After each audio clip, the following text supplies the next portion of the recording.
তুমি সব বুঝো মানি, যতটুকু বুঝো না ততটুকুই আমি। গতকাল মধ্যরাতে আমরা একটা নোটিশ পেয়েছি যে বাংলাদেশ বার কাউন্সিলের নির্বাচন স্থগিত করা হয়েছে। সেই স্থগিতকরণের কারণ হিসেবে বলা হয়েছে যে দেশে তীব্র জ্বালানি সংকট, এই কারণে বার কাউন্সিলের নির্বাচন স্থগিত করা হলো।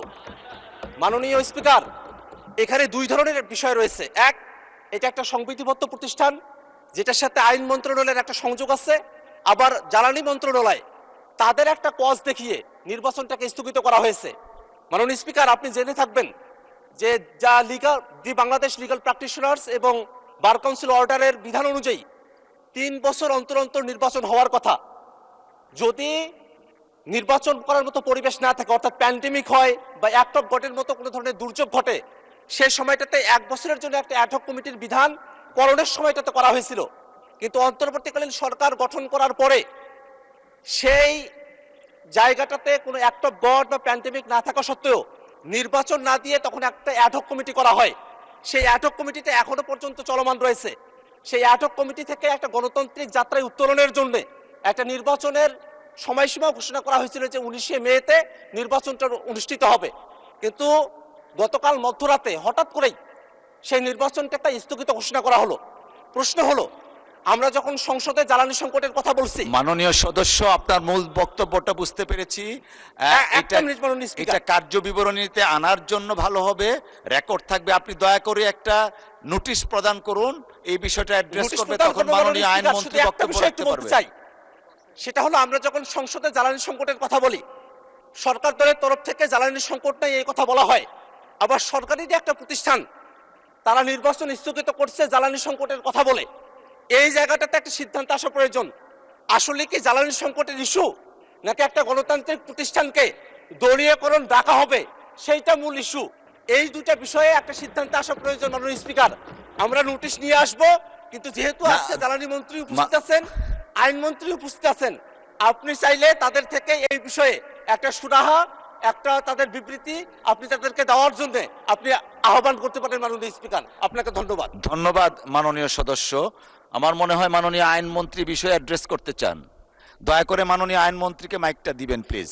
মাননীয় স্পিকার, আপনাকে ধন্যবাদ। আপনার মাধ্যমে মাননীয় সদস্যকেও ধন্যবাদ যে উনি একটি অতি গুরুত্বপূর্ণ ইস্যু আপনাদের সামনে এনেছেন। উনি দুইটি বিষয় বলেছেন, pandemic and act of God. যেটা আনেননি সেটা হলো for any other reasonable cause, আইনের মধ্যে আছে, ওই পার্টটা উনি আনেননি। যতটুকু ওই একটা কবিতায় পড়েছিলাম, তুমি সব বুঝো মানি, যতটুকু বুঝো না ততটুকুই আমি। উনি সব বুঝেন, এটা যেমন মানি, কিন্তু যতটুকু ওনার প্রয়োজন ততটুকু উনি আনেন, এর বাইরের টুকু আনেন না।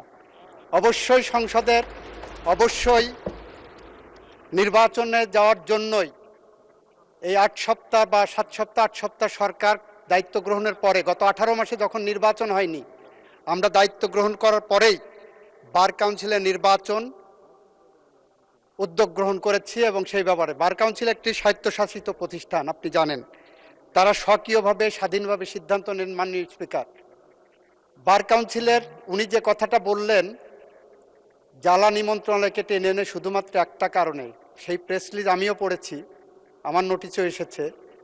উনি যে জিনিসটা বলেননি সেটা হলো ঢাকা বার সহ বেশ কয়েকটি বার অ্যাসোসিয়েশন থেকে বার কাউন্সিলের কাছে অনুরোধ এসেছে যে তাদের ওখানে এখন নির্বাচন চলছে, তাদের নির্বাচন প্রক্রিয়া সমুন্নত রাখার জন্য, এইটাকে নির্ঝঞ্ঝাট রাখার জন্য, ওই বার অ্যাসোসিয়েশনগুলোর নির্বাচনকে নির্ঝঞ্ঝাট রাখার জন্য, নির্বাচনটা পিছানোর জন্য বলেছেন। এবং বার কাউন্সিল একটি সংবিধিবদ্ধ সংস্থা হিসাবে বিভিন্ন বার অ্যাসোসিয়েশনের সেই অনুরোধটাও রক্ষা করেছেন। ফলে এই পার্টটা কিন্তু উনি বলেননি। আইনজীবীদের দাবি ছিল বিভিন্ন বার অ্যাসোসিয়েশন, ঢাকা বার হলো বলা হয় এশিয়ার মধ্যে সবচেয়ে বৃহত্তর বার, যেখানে 22,000-এর উপরে লয়া আছে। সেই বারের নির্বাচন সামনে, 29 তারিখে সেই বারের নির্বাচন, সেই নির্বাচন প্রক্রিয়াকে সামনে রেখে সেই অ্যাসোসিয়েশনের পক্ষ থেকে যে অনুরোধ এসেছে, বার কাউন্সিল আমি মনে করি তাদের নিজস্ব মেধা, প্রজ্ঞা, স্বকীয়তা এবং স্বাধীনতা অ্যাপ্লাই করেছেন। সেই কারণে সেখানে আমরা কোনো হস্তক্ষেপ করিনি। আমরা চাই ওনার মতোই যে বার কাউন্সিলের একটি স্বাভাবিক নির্বাচন প্রক্রিয়া এগিয়ে যাক, এবং সেই প্রক্রিয়া এগিয়ে যাওয়ার জন্য আমাদের পক্ষ থেকে আমরা সেখানে হস্তক্ষেপের মধ্যে যাচ্ছি না।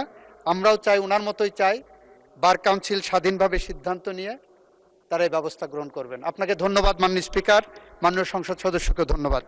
ধন্যবাদ মাননীয় আইনমন্ত্রী।